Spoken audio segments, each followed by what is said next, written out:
मु Sai and Sai express रो मानस कहूँ मोर ए channel समस्त को स्वागत। आज मु धबलेश्वर मंदिर बाहर आम भाउज से जाऊँगी धबलेश्वर मंदिर। आज चतुर्दशी रे श्री श्री धबलेश्वर मंदिर श्री श्री धबलेश्वर को दर्शन करने को जाऊँगी। मुझे सांगे नहीं जाऊँगी।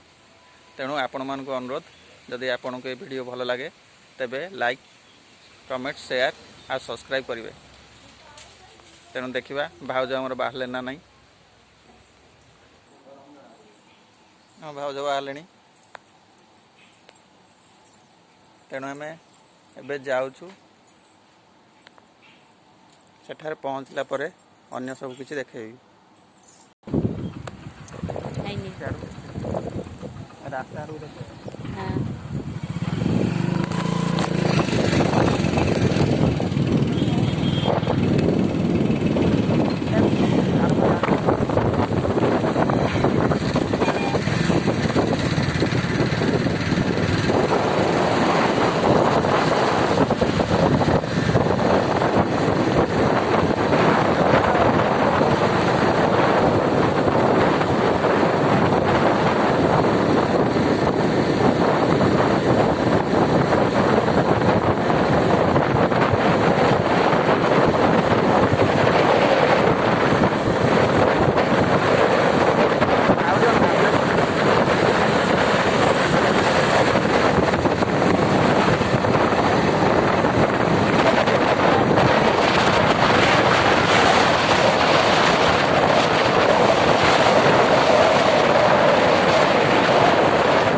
रास्ता दी जाएगी कटक। एटा आम धबलेश्वर